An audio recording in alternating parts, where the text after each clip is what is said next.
बालक होता.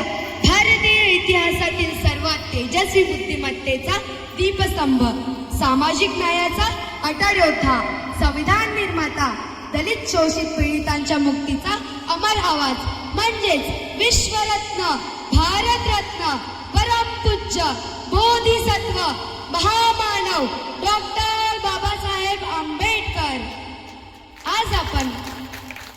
आज आपण या नाटकातून त्यांच्या बालपणीपासून ते संविधान सभेपर्यंतच्या संपूर्ण प्रवासाची झलक पाहणार आहोत. त्यांच्या जीवनातील अपमान, संघर्ष, शिक्षण, परदेशातील यश आणि अंतिम विजय हे सगळं पाहणार आहोत. महामानवाची यशोगाथा हे फक्त एक नाटक नसून तर हे एक प्रेरणेचे पर्व आहे आणि हे एक स्मरण आहे की वादळातही एक नवी आशा जन्म घेऊ शकते. वादळातही एक नवी आशा जन्म घेऊ शकते आणि पिढ्यानपिढ्या गुलामगिरीच्या अंधाराला विश्वास जागणाऱ्या दलित शोषितांच्या आयुष्यात एक नवा प्रकाश पसरू शकते. चला तर मग आम्ही केलेल्या छोट्याशा प्रयत्नातून पाहूया आपल्याला या महामानवाची आणि ज्ञानसूर्याची यशोगाथा त्या वादळी रात्रीपासून.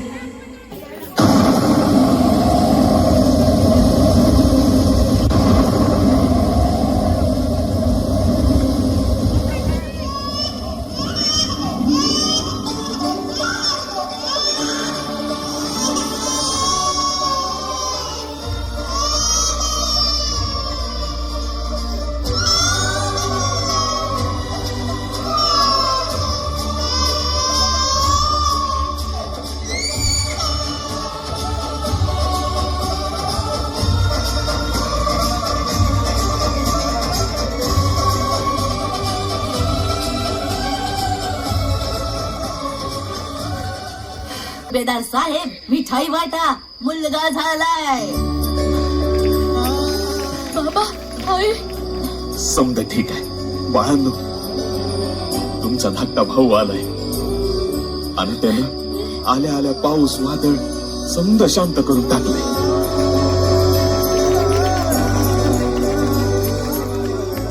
आले ये बाळ माझ्या.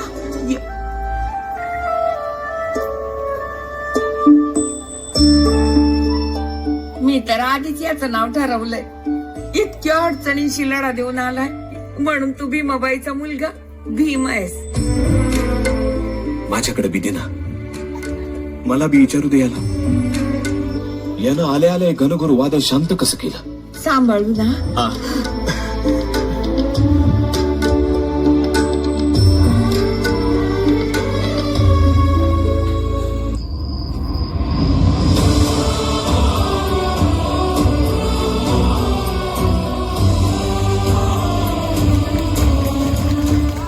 हे बघ जग, बघ हे जग. अर्ध्या रात्री दुनिया दाखवतोयस, अंधारात काय बघणार आहे तो भाऊ. प्रकाश, अंधार किती बी कडत असू देत, त्याची बी एक येळ असते, त्याला दूर व्हावंच लागल. एवढी संकट तू झेलून आलायस, आता अंधार दूर होणार, प्रकाश येणार आणि रोजच्या पेक्षा जास्त तेजानं सूर्योदय होणार.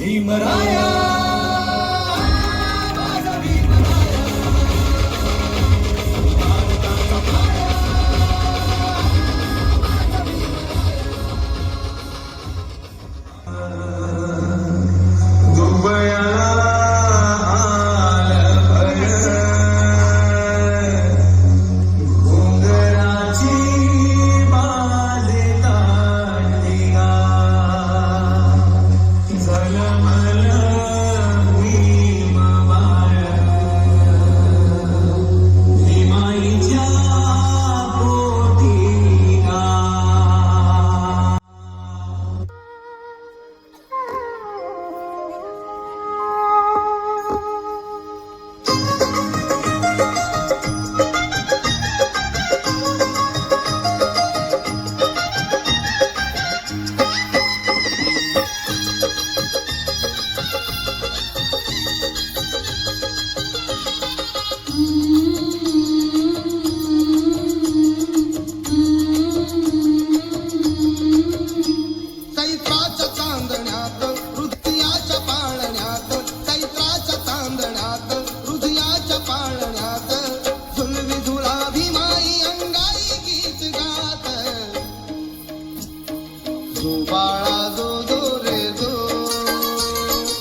पाहावं दुर्मिळ गाव लागा जणू मोती शिंपल्यात दुर्मिळ गाव लागा जणू मोती शिंपल्यात झुलवी झुलाभी माई अंगाई गीत गात ए जो बाळा जो जो रे जो जो बाळा जो जो रे जो जो बाळा जो जो रे जो जो बाळा जो जो रे जो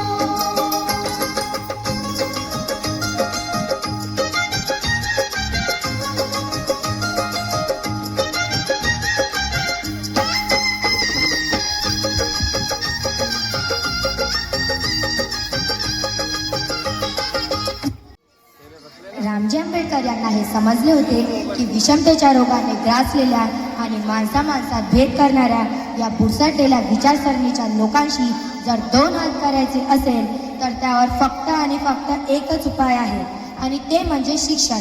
म्हणून रामजी आंबेडकर यांनी भीमरावांना शाळेत दाखल केलं.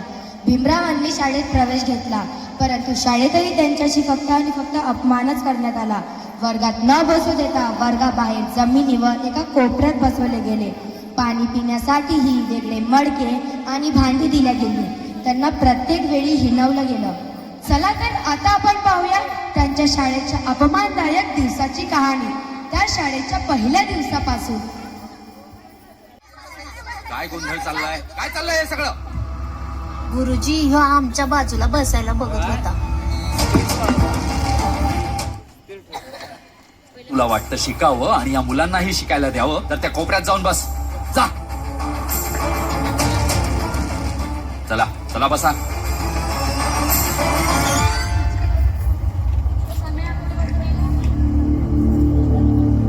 तर मुलांनो, ह्याला कोण सोडवेल?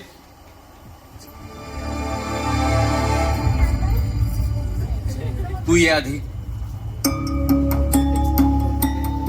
नीट लक्ष देऊन कर हा.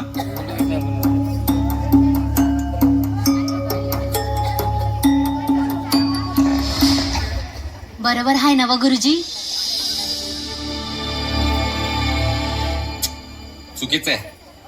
जा जागेवर बस. आणि तुमच्यामधून अजून कोणी? गुरुजी जमेल का तुला की उत्साहाच्या भरात असाच हात वर केलायस? हा, मी करू शकतो. असं जर समज तू चुकलास तर बाहेर उन्हात कोंबडा बनवून उभा करीन. चालेल गुरुजी. चलिये.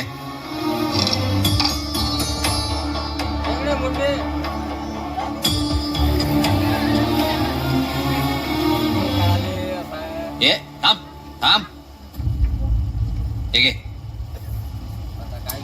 जा.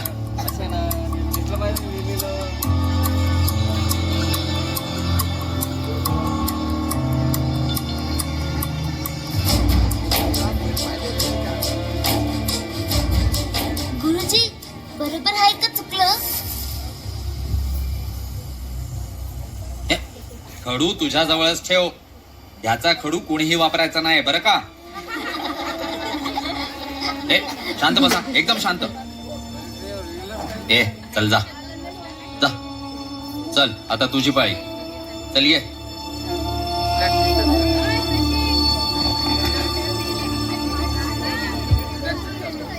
राहू द्या ना गुरुजी.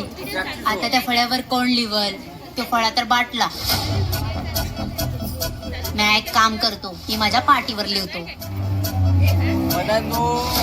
अरे भालचंद्र, जरा आतमध्ये ये.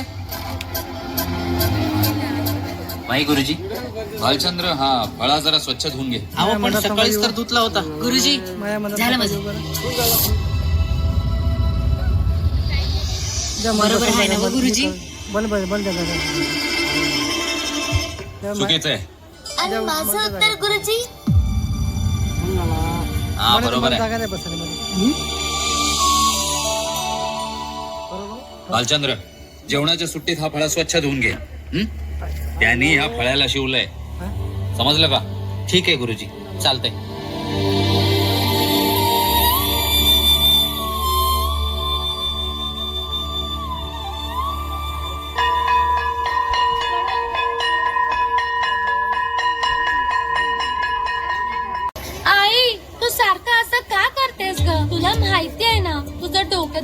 मग कशाला उगाच कापड शिवतेस, नंतर शिवत बस.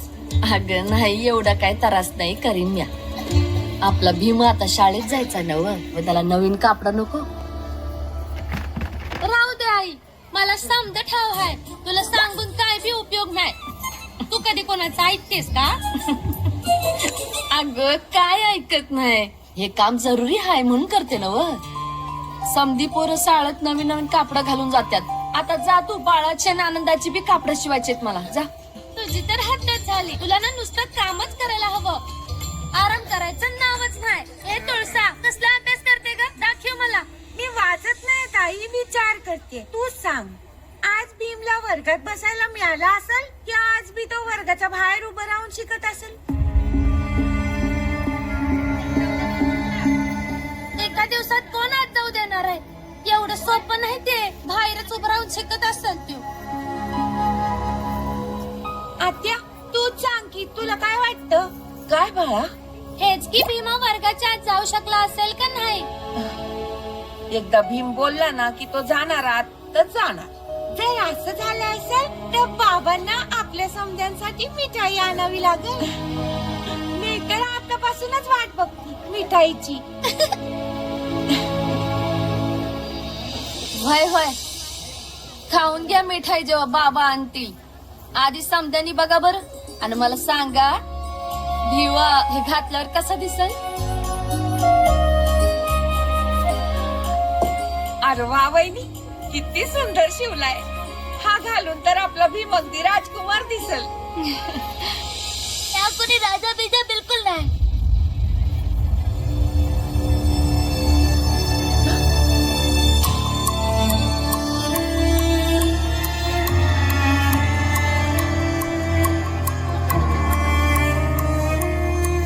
आणि कोण म्हणाल तू राजा नाहीस म्हणून?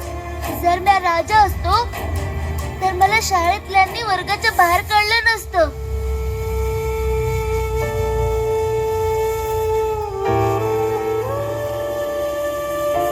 आज मी वर्गाच्या आत बी गेलो होतो, तेव्हा गुरुजी म्हणले तुझं दप्तर उचल आणि समजांपासून बाजूला बस.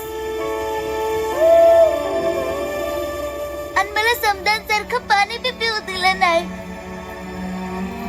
आणि मला म्हणले की हात खाली कर.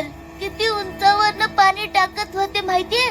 ते पाणी माझ्या तोंडात जाण्याऐवजी जमिनीवर पडत होतं. आणि बघ आई, माझे कपडे बी ओले झाले.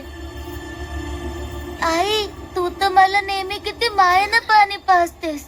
आणि ते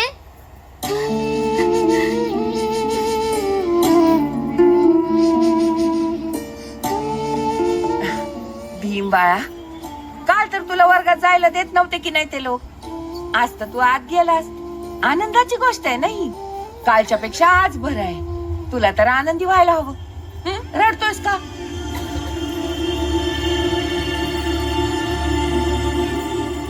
भीमा, हे बघ, मला वाटतंय की तुझी आत्या बरोबर बोलते. जर आज तुला वर्गाच्या आत घेतलंय तर उद्यापासून अजून छान होईल, हो ना? असं रडायचं नाही बाळा. अच्छा, बरं मला हे सांग, तू वर्गाच्या आत शिरलास तरी कसा? मला नाही सांगायचं आणि मला त्या शाळेत शिकायचं बी नाही. ही कुठली शिकायची पद्धत आहे? एकाला ओरडून मागं बसवायचं आणि एकाला सगळ्या पुढं बसवायचं. मला तसल्या शाळेत नाही शिकायचं. मी नाही जाणार उद्यापासून.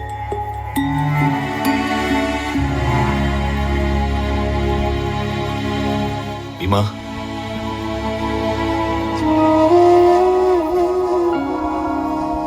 बाबा, माझं नाव त्या शाळेतनं काढून टाका. मी नाही जाणार. तुला शाळेत नाही जायचंय ना? नाही. ठीक आहे, चल माझ्या बरोबर. भाऊ जाऊ दे ना, लहान आहे. आपण समजवलं तर समजेल की. नाही मीरा, हे आमच्यातल्या बाप लेकाची बाब आहे. आमच्यामध्ये कोणी नाही बोलणार. चल माझ्या बरोबर.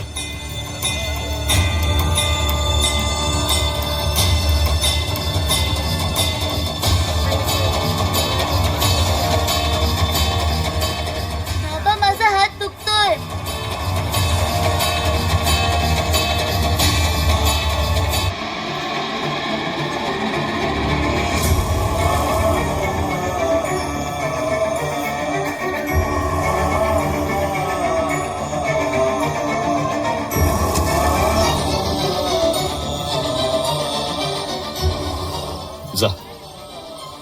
इकडे जाऊन उभा राहा.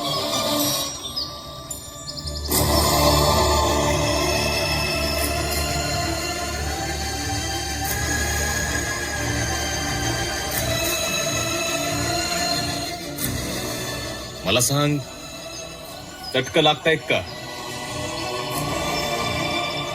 बाबा गरमी आहे तर गरमी लागणारच ना. किती ऊन लागतंय? खूप.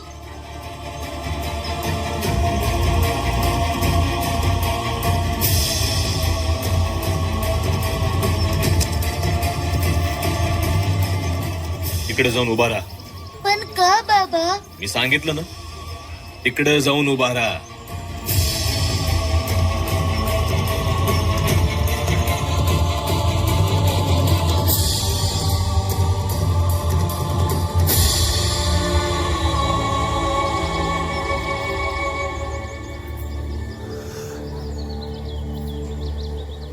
आता सांग, ऊन लागतंय? बाबा गरमी आहे तर गरमी लागणारच ना. किती ऊन लागतंय? बाबा कसा प्रश्न आहे हा? जेवढी गरमी तिथं होती तेवढीच इथं पण लागतीये.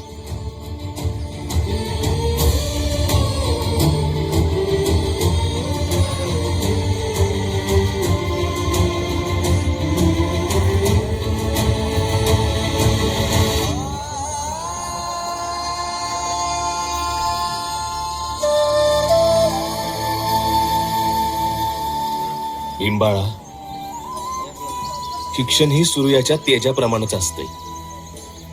जसं आज जागा बदलल्याने सूर्याचं तेज कमी नाही झालं, तसंच वर्गातली जागा बदलल्यानं किंवा पुढं मागं बसल्यावर, येगळं बसल्यावर ज्ञानाचा असर कमी होत नाही. जरुरी हे नाही की तू वर्गात कुठं बसतो, जरुरी हे आहे की तू जिथं बसतो तिथून शिक्षण कसं घेतोस.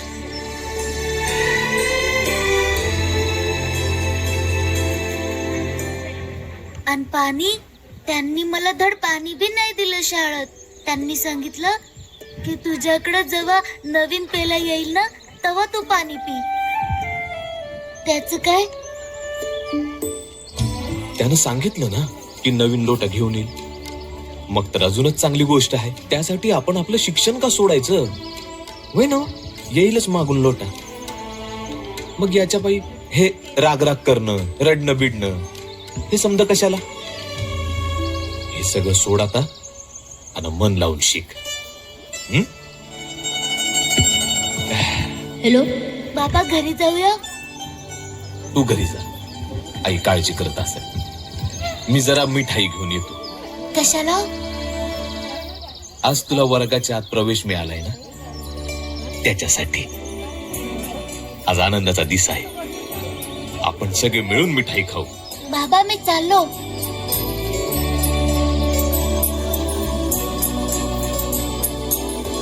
त्यांच्या मनात आग निर्माण झाली. शाळेबाहेर मटक्यामधील पाणी पिऊन जरी त्यांची तहान भागत असली तरी सुद्धा ज्ञानार्जन करण्याची तहान मात्र दिवसांदिवस वाढत चालली होती. दिवसांदिवस गेले, काळ हळूहळू पुढे सरकला. भीमराव मोठे झाले. 1906 मध्ये त्यांची रमाबाईंशी त्यांचा विवाह झाला. रमाबाईंच्या साथीने भीमरावांच्या ज्ञानार्जन करण्याच्या स्वप्नांना आणखी मोठे पंख दिले. 1907 मध्ये त्यांनी मुंबईच्या एल्फिन्स्टन कॉलेजमधून अर्थशास्त्र व राज्यशास्त्रामधून MA ची पदवी मिळवली. संपूर्ण अस्पृश्य समाजातून मॅट्रिकची परीक्षा पास करणारे व BA ची पदवी मिळवणारे ते पहिले विद्यार्थी होते. त्यानंतर 1913 मध्ये बडोदा संस्थानातून मिळालेल्या शिष्यवृत्तीने ते उच्च शिक्षण घेण्यासाठी परदेशात गेले. अमेरिकेतील कोलंबिया विद्यापीठातून त्यांनी MA PhD केली आणि लंडनमधून ते अर्थशास्त्र आणि कायद्याचे उच्च शिक्षण घेत असताना त्यांची शिष्यवृत्ती संपली, म्हणून डॉक्टर बाबासाहेब आंबेडकर भारतात परतले.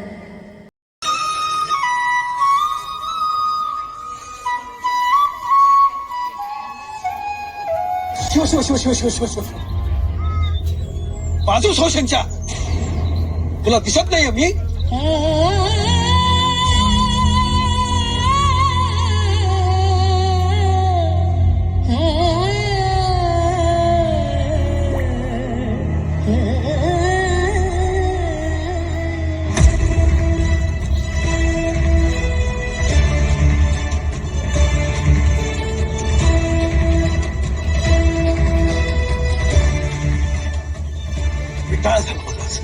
शिव शिव शिव शिव शिव शिव शिव शिव शिव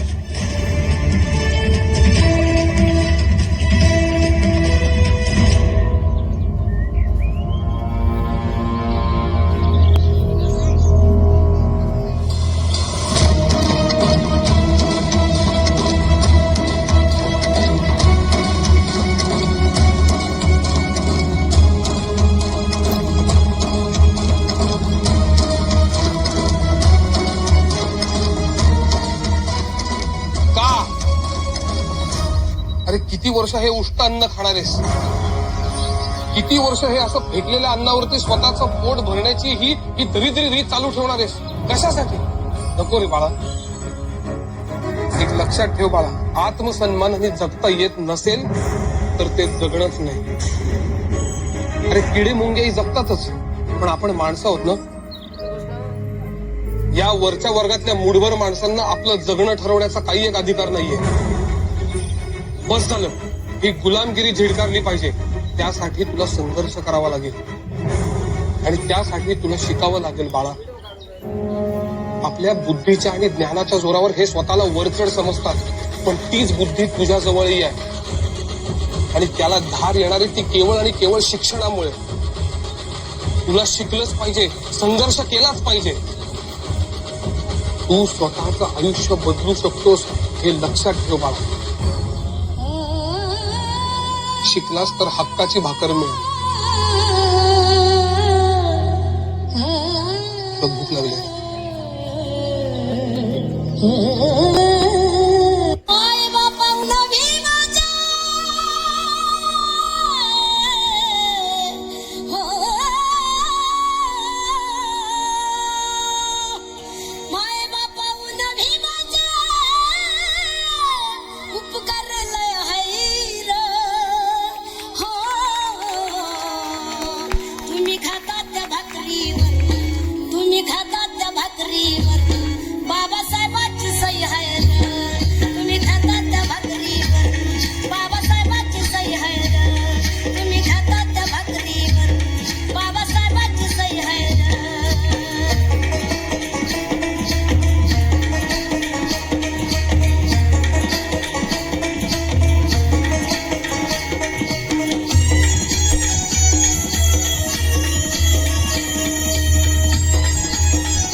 शिष्यवृत्तीच्या करारानुसार परदेशातून शिक्षण घेऊन आल्यानंतर बाबासाहेबांना बडोदा संस्थानात नोकरी करावी लागणार होती आणि म्हणून बाबासाहेब सैनिक सचिव या पदावर रुजू झाले. परदेशातून शिक्षण घेऊन आल्यानंतरही स्वतःला उच्चवर्णीय मानणाऱ्या नीच विचारसरणीच्या लोकांनी बाबासाहेबांचा अपमानच केला. बाबासाहेबांना या सर्वांचा सामना करावा लागणार होता. अगदी शिपाई पदावरचेही लोक बाबासाहेबांचा अपमानच करत होते. बाबासाहेब अस्पृश्य समाजातून येत असल्याने त्यांना संपूर्ण बडोदा शहरामध्ये कोणीही आपली खोली द्यायला तयार नव्हते. क्षणोक्षणी होत असलेल्या भेदभाव आणि राहण्याची कोणतीही प्रकारची व्यवस्था नसल्यामुळे भीमरावांना दिवसांदिवस नोकरी करणे कठीण जात होते. म्हणून एके दिवशी भीमराव रामजी आंबेडकर सयाजीराव गायकवाड यांच्या भेटीस गेले. चला तर आता आपण पाहूया सयाजीराव गायकवाड आणि डॉक्टर बाबासाहेब आंबेडकर यांची भेट. ये जाइनेस, भीमराव आम्बेडकर आपसे मिलने के लिए आए.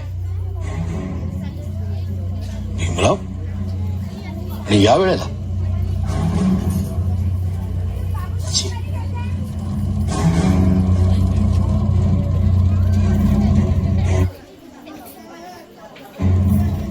महाराज भाऊ या, बसा बसा.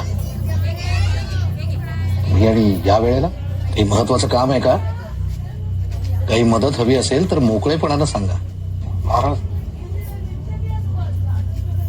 तुम्हाला असं वाटेल की मी फक्त तक्रारी करण्यासाठी आपल्याकडे येतो, पण ह्या गोष्टी तुमच्या कानावर घालणं अत्यंत गरजेचं आहे. सांगा सांगा, ऐकतोय मी. अगदी निसंकोचपणे सांगा. महाराज, मी माझ्या कामाला सुरुवात तर केली, पण माझ्या निवासाची व्यवस्था अजूनही झालेली नाही. मला निवासी भत्ता मिळतो, पण अख्ख्या बडोद्यामध्ये मला कुणीही जागा द्यायला तयार नाहीये. मी ज्या पारशी हॉटेलमध्ये राहतो तिथे सुद्धा जागा खाली करायला मला सांगण्यात आलंय. महाराज, दिवाणजींनी अजूनही सरकारी क्वार्टर्सची व्यवस्था केलेली नाही. महाराज, ऑफिसमध्ये सुद्धा तसंच होत आहे. मला कोणी कामच करू देत नाही. माझ्यापर्यंत फाईली सुद्धा येत नाहीत. दिवसच्या दिवस मी नुसता बसून असतो. हे कमी म्हणून की काय, पण त्या ऑफिसमध्ये मला अत्यंत अपमानास्पद वागणूक मिळते. महाराज, मी आपल्याला वचन दिले म्हणून हे सगळं सहन करतोय,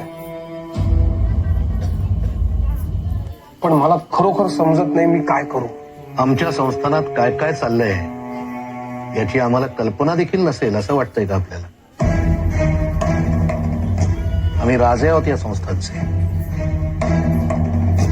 आम्हाला कल्पना आहे. आमच्या प्रजेच्या मतामध्ये परिवर्तन व्हावं, बदल घडावा, सुधारणा व्हावी असं आम्हालाच वाटतंय. भीमराव, हे इतकं सहज शक्य नाहीये. बदलाला, सुधारणेला वेळ लागतो आणि तो एकट्यानं घडवू शकत नाही आम्ही. आणि ही सुधारणा आम्ही आमच्या प्रजेवर लादण्याचा प्रयत्न केला तर प्रजेला ते सोसणार नाही, असंतोष माजेल. आणि भीमराव, या असंतोषाचा ब्रिटिश कसे फायदा उठवतील याची आपल्याला कल्पना असेलच.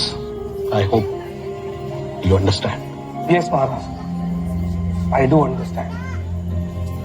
महाराज, मला इथे थांबून नोकरी पूर्ण करायची आहे. मला माझं अर्धवट राहिलेलं शिक्षण लंडनला जाऊन पूर्ण करायचं आहे. ठीक आहे, आत्ता निराशाजनक परिस्थिती आहे खरी, पण मी आपल्याला दिलेलं वचन पूर्ण करेन. भीमराव, तुमच्या वचनातून आम्ही तुम्हाला मुक्त करत आहोत. महाराज,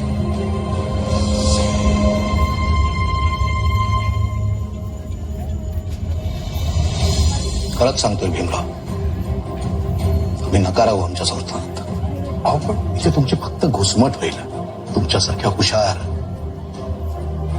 गुणी माणसाचं चीज आमच्या संस्थानात होणार नाही, हेच खरं आहे. जा भीमराव, तुमच्या कार्याला सुरुवात करा.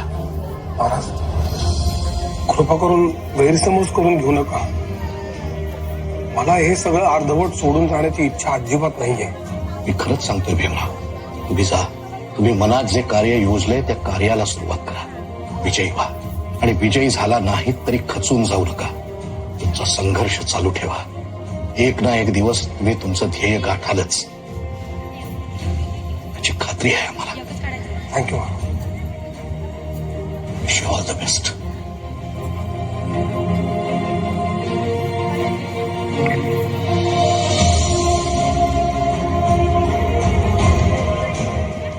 यशस्वी भावा.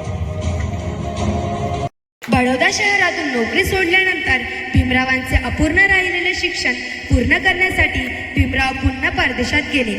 चला तर आता आपण पाहूया रमाईचा त्याग, संघर्ष आणि बाबासाहेबांना बाबासाहेब बनवण्यात रमाईचे योगदान सांगणारे हे हृदयस्पर्शी दृश्य.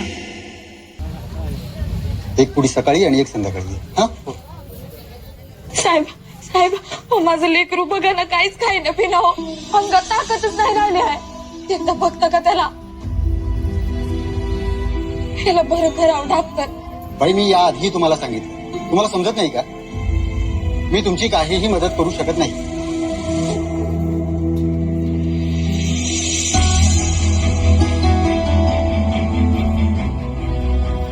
अहो असं का म्हणताय डॉक्टर? तुम्हाला जनता देव मानती, मला पक्क ठाव आहे का तुम्हीच माझ्या लेकराला बरं करू शकाल. इतके दिवस आम्ही तुमच्याकडे येतो विश्वासानं, ते काय उगा? अहो तुम्ही दिलेलं औषध मी माझ्या लेकराला देते व तुम्ही आजपर्यंत हमेशा आम्हाला उसनवारी दिली, आणि आज काय असं औचित म्हणताय? तेच तर, गेली 2 वर्ष झाली तुम्ही माझ्याकडे उपचार घेतले, पण ना तुम्ही माझी फी दिली ना औषधाचे पैसे. बाई, मी कोणी देव नाही, मी तुमच्यासारखा सर्वसामान्य माणूस आहे, आणि मला सुद्धा घर चालवायचं. त्यामुळे तुम्ही आधीची देणी तरी द्या, ते तर मी तुमच्या मुलाला आता तपासतो, त्याचे पैसे तरी द्या.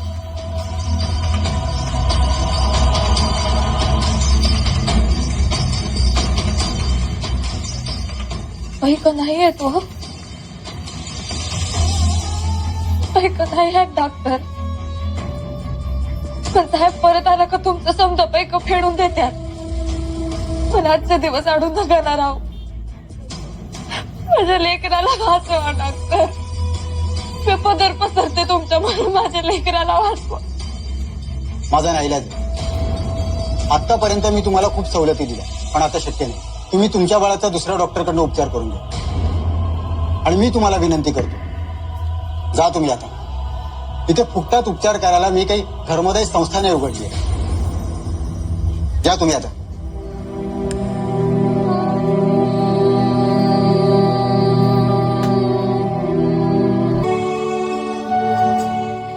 हळू पास ग. वय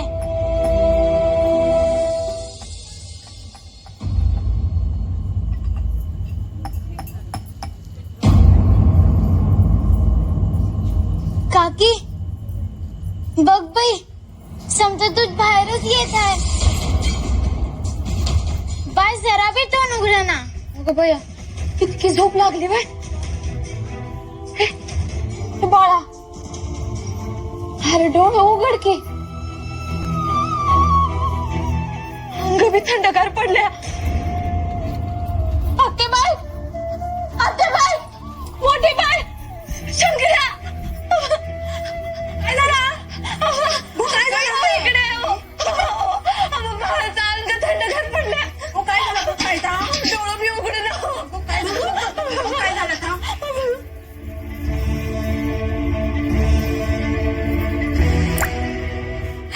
आत्तेबाई, बघायला डोळं बी उघड ना. हो माझ्याकडे बघायला.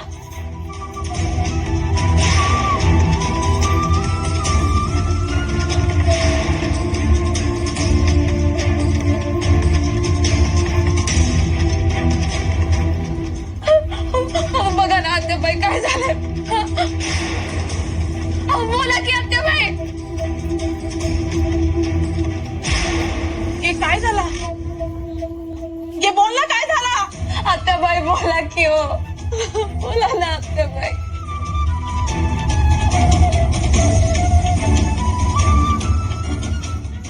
आत्याबाई बोला ना, अहो बोला की.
प्रचंड दुःखाने बाबासाहेबांच्या मनात एक आग निर्माण झाली होती. गरिबी, अपमान, वैयक्तिक दुःख यांमुळे बाबासाहेबांना खूप कष्ट झाले. हे सगळं दुःख पचवत बाबासाहेबांनी MSc, DSc, बारेट लॉ हे सर्व करून 1924 मध्ये बाबासाहेब भारतात परतले. बाबासाहेबांना हे कळून चुकले होते की माणसाला माणूस म्हणून जगण्याचा अधिकार द्यायचा असेल तर रूढीवादी विषमतेच्या विचारांना कायमचे हद्दपार करायचे असेल आणि पिढ्यानपिढ्या गुलामगिरीच्या अंधाराला चटके सोसत असणाऱ्या समानतेचा नवा सूर्य उगवायचा असेल तर शिक्षणासोबतच सामाजिक क्रांती करणेही तेवढेच गरजेचे आहे. म्हणून बाबासाहेबांनी सामाजिक क्रांतीचा मार्ग स्वीकारला आणि 20 मार्च 1927 रोजी महाड तळ्याचा सत्याग्रह घडवून आणला. चला तर मग पाहूया महाड तळ्याची सत्याग्रहाची कहाणी पुढील दृश्यापासून. छत्रपती शिवाजी महाराजांची भूमी आहे. छत्रपती शिवाजी महाराज की जय. छत्रपती शिवाजी महाराज की. ही भूमी ही शूरांची भूमी आहे. अरे जिथे रायगड आपल्या पाठीशी आहे तिथे आपल्याला भीती कुणाची आहे.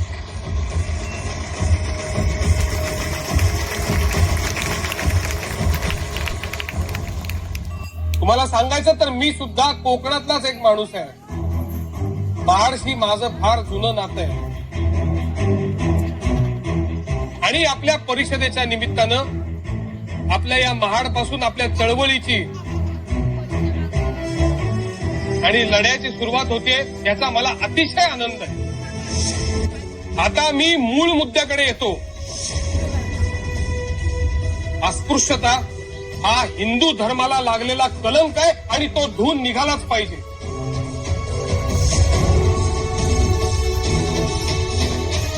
त्यासाठी आपल्या मनावर जो जुनाट खुळचट विचारांचा गंज आहे तो धुवून निघाला पाहिजे. मेलेल्या जनावरांचे मांस न खाण्याची प्रतिज्ञा करा. आपापसातली उच्च नीच भावना सोडून द्या. आज अस्पृश्यांना गावामध्ये इज्जत नाही, मान मरातब नाही. त्यांचा स्वाभिमान नष्ट झालेला आहे. स्वत्वाची जाणीव ठेवली तरच आपला उद्धार होईल. त्यासाठी आपल्याला स्वावलंबी व्हावंच लागेल. आचार, विचार, उच्चार यांची शुद्धी जोवर होत नाही तोवर आपली प्रगती होणार नाही. माझ्यापेक्षा माझ्या मुलांनी काकडभर सरस असलं पाहिजे असं ज्या माता पित्यांना वाटत नाही त्यांचं जिणं आणि जनावरांचं जिणं याच्यामध्ये काही फरक नाही. अहो हा प्रदेश लष्करातल्या सुभेदारांनी भरलेला प्रदेश होता,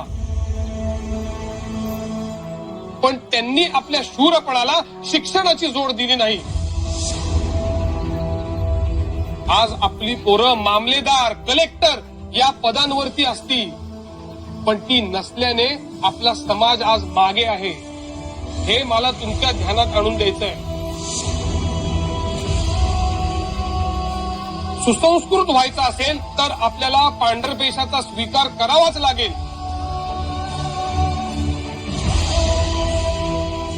सरकार ही एक जबरदस्त महत्वाची अशी संस्था आहे. सरकारचे मत म्हणजे सरकारच्या नोकरांचे मत. आपल्याला आपल्या हिताचे असे काही करवून घ्यायचे असेल तर सरकारी नोकरीत आपला प्रवेश आपण स्वतः करून घेतला पाहिजे.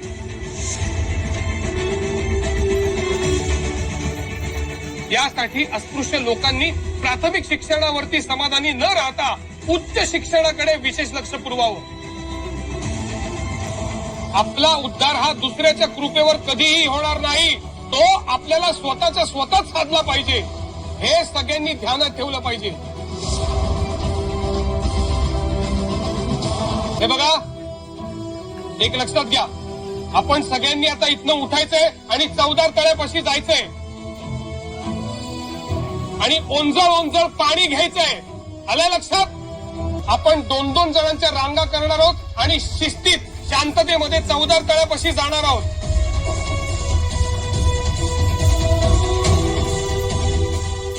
हे बघा, आपला हा सत्याग्रह शांततेचा सत्याग्रह आहे.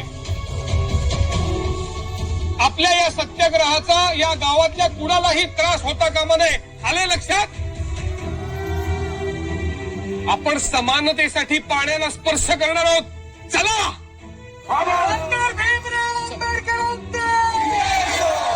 थांबा. शांतता म्हणजे शांतता, घोषणाबाजी नको. शांतता म्हणजे शांतता. चला.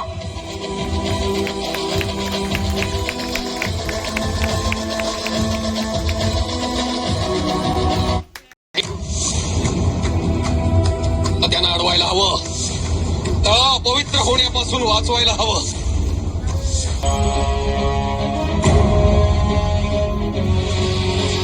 क्रांती सूर्य तू, शिल्पकार तू, भारताचा बोधिसत्व मूक नायका.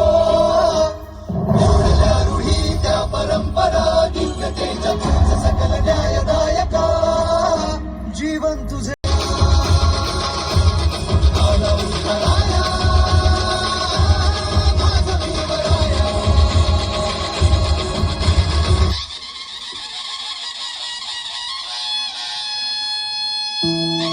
बघतोस काय हाय.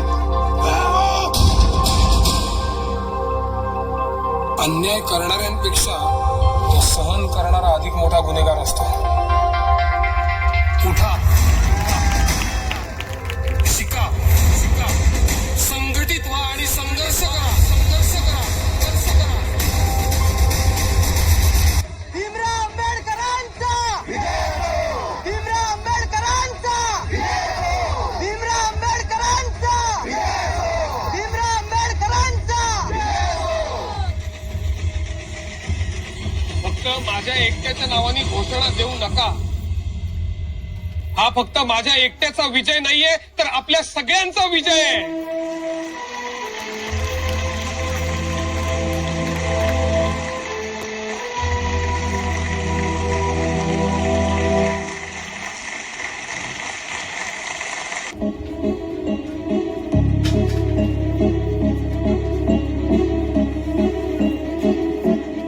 परशिले तू ओंजळीने, फुले केले पाणी 14 तळ्याचे. हक्क देऊन माणसाचे, केले सोने पीडितांच्या जीवनाचे. शिका संघटित व्हा आणि संघर्ष करा, शिका संघटित व्हा आणि संघर्ष करा. मार्ग प्रगतीचा दाविला दिला भीमराया, माझा भीमराया. भारताचा पाया,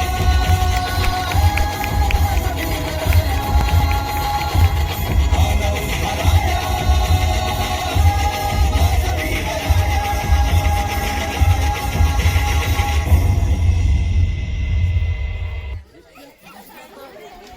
स्वातंत्र्य राष्ट्र निर्माण झाले. भारत सरकारने ज्या भागातून डॉक्टर बाबासाहेब आंबेडकरांना संविधान सभेवर निवडून आणले होते, तो खुलना आणि जतसोडचा मतदारसंघ पश्चिम बंगालच्या पूर्व पाकिस्तानात देऊन टाकला. जेव्हा की तो मुस्लिम बहुल प्रदेशही नव्हता. डॉक्टर बाबासाहेब आंबेडकरांचं संविधान सभेवरचं सदस्यत्व संपलं नव्हे, तर संपवण्यात आलं. मग पुन्हा कसे काय आले बाबासाहेब संविधान सभेवर? कच्च्या गुरुची चेले थोडी नव्हते बाबासाहेब. इंग्लंडला जाऊन सारी बिल्डिंग आधीच लावली होती. ब्रिटिश सरकारने नेहरूंना सूचित केलं की डॉक्टर बाबासाहेब आंबेडकरांना संविधान सभेवर निवडून आणा, अन्यथा या विषयावर मार्ग काढणं कठीण होईल. शिवाय डॉक्टर बाबासाहेब आंबेडकरांचे कार्य तर तुम्हाला माहीतच असेल की संविधान निर्मितीसाठी डॉक्टर बाबासाहेब आंबेडकरांशिवाय दुसरा योग्य पर्याय नाही. अच्छा, आता माझ्या लक्षात आलं.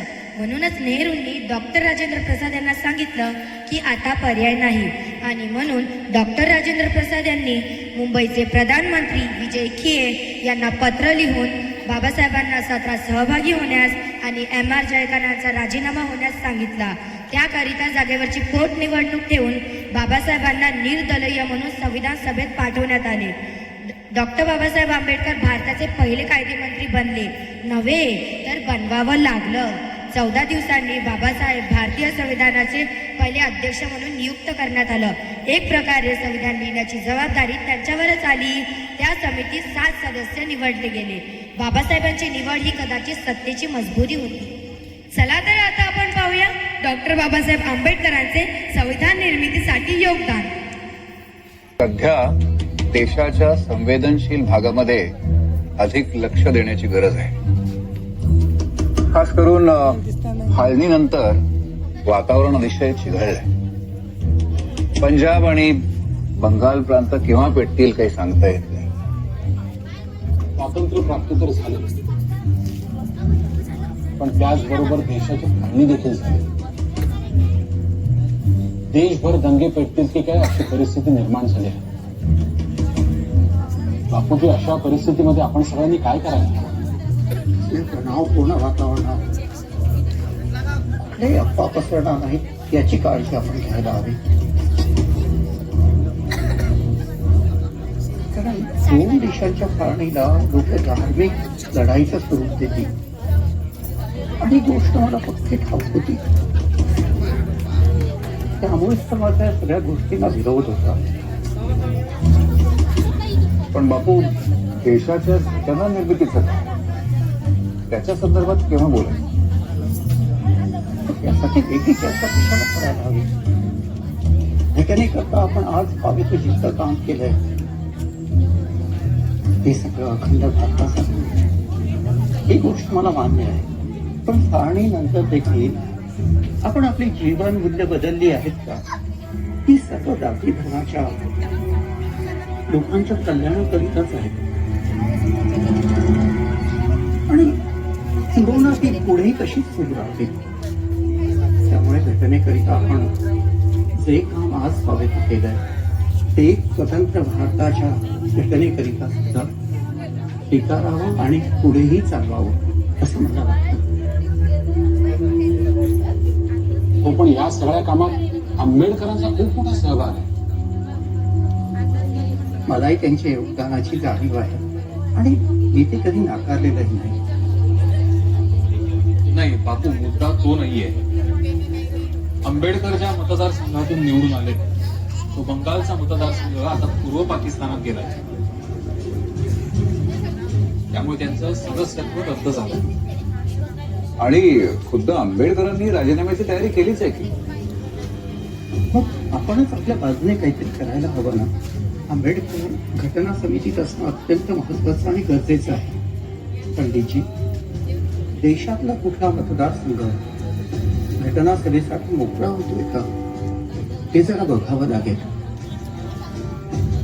पुणे मतदारसंघातील बॅरिस्टर जयकरांनी नुकताच राजीनामा दिला, त्यामुळे त्यांची जागा रिकामी आहे आणि आपल्याकडे तो एक पर्याय आहे. आपण डॉक्टर आंबेडकरांना त्या जागी निवडून आणूच शकतो.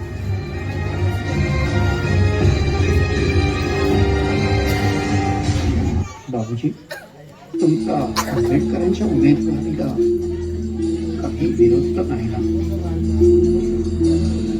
कारण तुम्ही आमच्या चर्चेशी सहमत नाही असं मला वाटतंय. बापू, खरं सांगायचं तर अगोदर मला आंबेडकरांबद्दल शंका होती. नाही म्हणजे माणूस कसा आहे, बोलायला वागायला त्यांची कामाची पद्धत कशी आहे. पण जर तशी वेळ गेली तर तसं कळलं की माणूस आपल्या कामामध्ये प्रचंड प्रामाणिक आहे. हो, थोडे हट्टी असते, पण देश घडवण्याच्या कामामध्ये त्यांची महत्वाची भूमिका दिली आहे त्यात काही शंका नाही.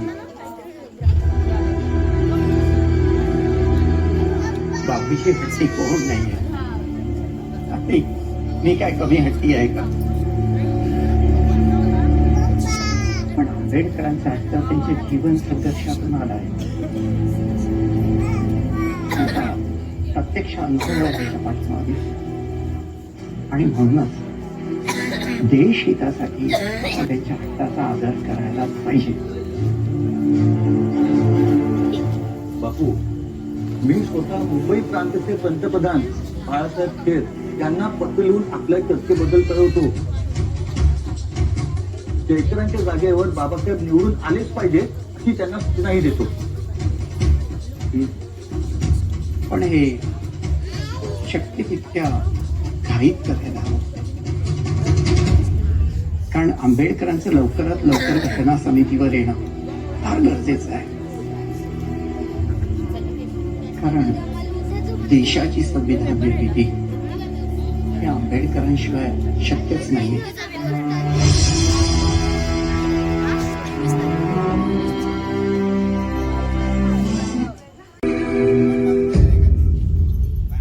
मी मिस्टर आंबेडकरांना विनंती करतो की त्यांनी सर्वांसमोर प्रेमबंधचे वाचन करावे.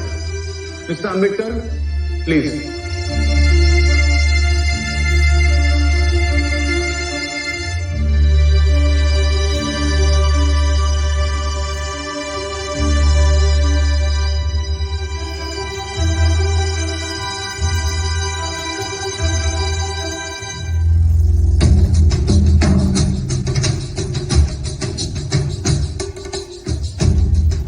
We, the people of India, having solemnly resolved to constitute India into a sovereign, democratic republic. Weight.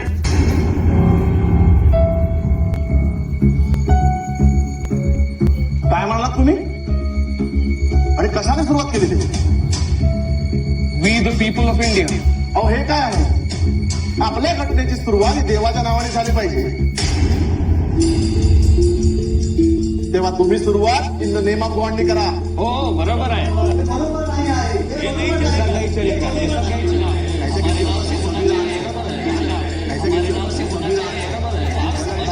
मी म्हणतो देवीच्या नावाने सुरुवात करा. विद्येची देवता मा सरस्वतीचं नाव येऊ द्या किंवा काली मातेचं नाव सुद्धा चालेल. हिंदू देवी देवताओं का ही नाम क्यों जनाब? ये देश हमारा भी है. अल्लाह की पुकार करना एक पाक चीज होती है जनाब. इसीलिए अल्लाह का नाम लेकर ही इस संविधान की शुरुआत होनी चाहिए जनाब.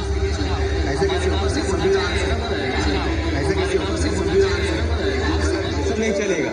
हो मी तुम्हाला विनंती करतो, आरडाओरड करू नका, गोंधळ घालू नका. तुम्ही शांत बसा. शांत व्हा. शांत व्हा. माझं ऐकून घ्या. Everybody listen to me. Let me speak. शांत व्हा.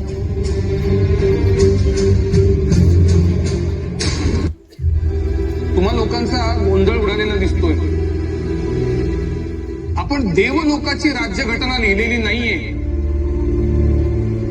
आपण लोकशाही राज्याची घटना लिहिली आणि लोकशाहीमध्ये लोकांचं स्थान हे सर्वोच्च असलं पाहिजे.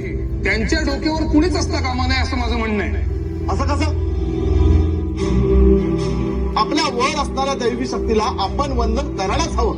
आपलं अस्तित्व ज्या सर्वोच्च शक्तीमुळे आहे त्याचा स्वीकार आपण करायलाच हवा. त्यामुळे या संविधानाची सुरुवात देवाच्या नामस्मरणाने झाली पाहिजे. तुम्ही कितीही आग्रह करायचा प्रयत्न केला तरी आपल्या प्रिएम्बल मध्ये देवदेवतांची नावं मी स्वीकारणार नाही. बहुजन हिताय बहुजन सुखाय अशीच आपली राज्यघटना असणार आहे. हे आम्हाला माहिती आहे, पण ही घटना तुम्हा एकट्याच्या मालकीची नाही आहे.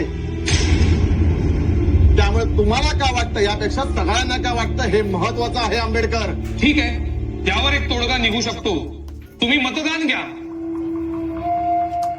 पण आपल्या संविधानाची सुरुवात कुठल्याही देवदेवतांच्या नावाने होणार नाही या माझ्या मतावर मी अजूनही ठाम आहे.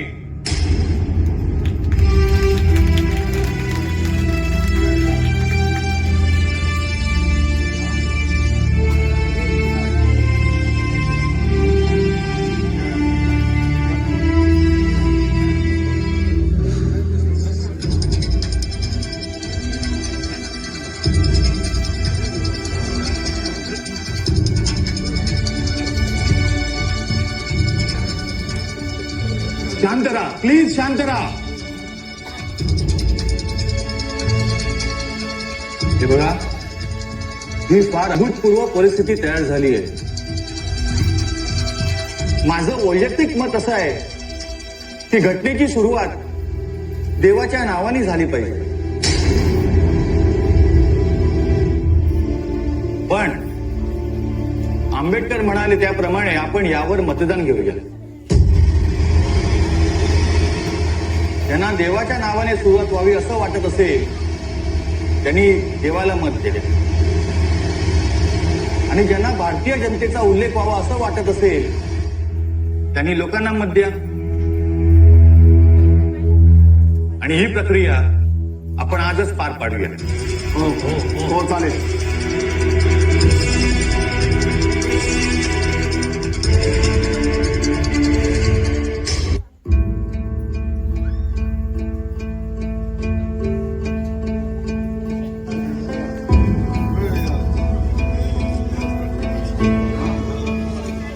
बाबासाहेब, काय वाटतंय तुम्हाला? म्हणजे निकाल काय लागेल? हा अंदाज बांधणं कठीण आहे. कसं आहे, ह्या लोकांनी धर्माच्या बाबत भावनिक न होता आपली मतं द्यायला पाहिजेत असं मला तरी वाटतं. नाही, पण निकाल तुमच्या बाजूने लागेल असं मला वाटतंय. सभागृहातल्या बहुतांश लोकांनी प्रत्येक वेळी तुमचं म्हणणं मान्य केलंय. त्यामुळे संविधानाची सुरुवात ही लोकांच्या उल्लेखाने व्हावी या गोष्टीला सुद्धा ते तुम्हालाच पाठिंबा देतील. साहेब, कसं आहे, मला सांगतो, ज्या वेळेला देवदेवता धर्म या गोष्टी माणसासमोर उभ्या राहतात त्यावेळेला मोठमोठी विवेकी माणसं सुद्धा गोंधळून जातात आणि धर्माला शरण जातात. त्यामुळे निर्णय कुठल्याही बाजूने फिरू शकतो. आज ही सदस्य मंडळी प्रिएम्बलच्या बाबतीत काय भूमिका घेतात ह्याच्यावरनं आपल्या घटनेची आणि पर्यायानं देशाची वाटचाल ठरणार आहे.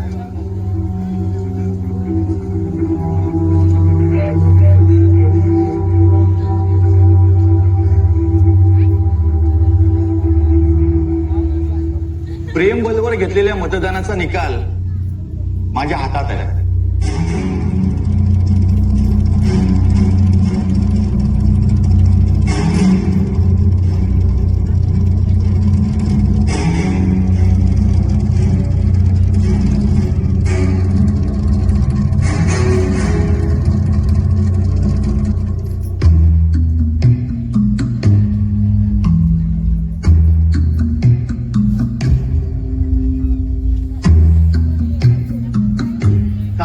विरुद्ध 44 इतक्या मतांनी निकाल लोकांच्या बाजूने लागलेला आहे.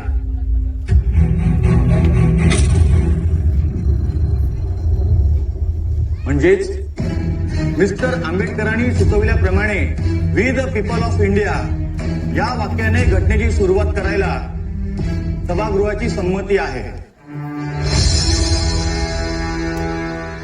सभागृहाचा निकाल डॉक्टर आंबेडकरांच्या बाजूने लागल्याची घोषणा मी करतो.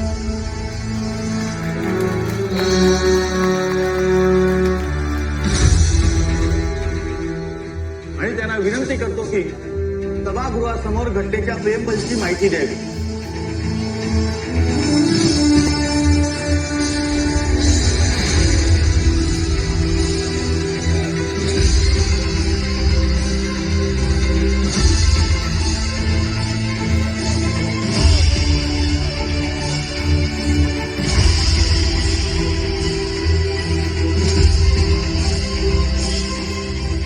सदस्यांनी माझ्या बाजूने मतदान केलं त्यांचे मी मनापासून आभार मानतो. We, the people of India, having solemnly resolved to constitute India into a sovereign, democratic, and to secure to all its citizens justice, social, economic, and political liberty of thought, expression, belief, faith, and worship, equality of status and of opportunity, and to promote among them all fraternity, assuring the dignity of the individual and the unity of the nation. In our Constituent Assembly, this 26th day of November 1949, do hereby adopt, enact, and give to ourselves this Constitution.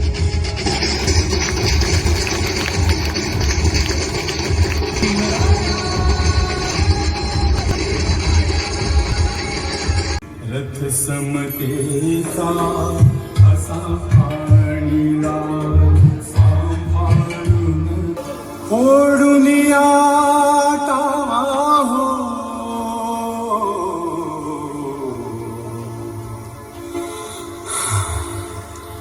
रथ समतेचा असा आणिला सांभाळून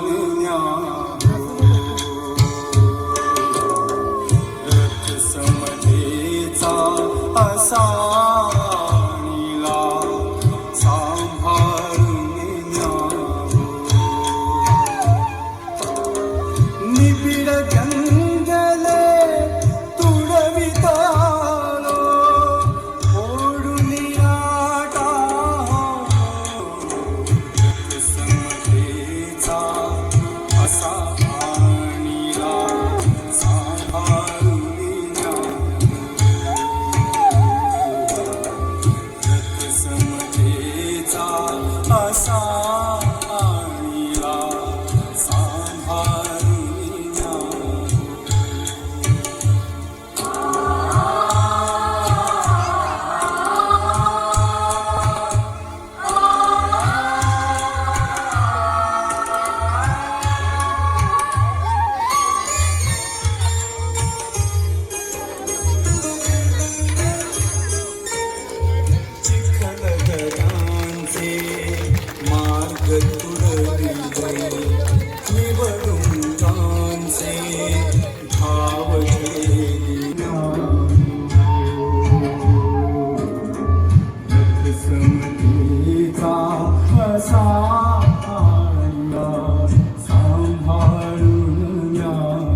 समजेचा असा आईला सांभाळून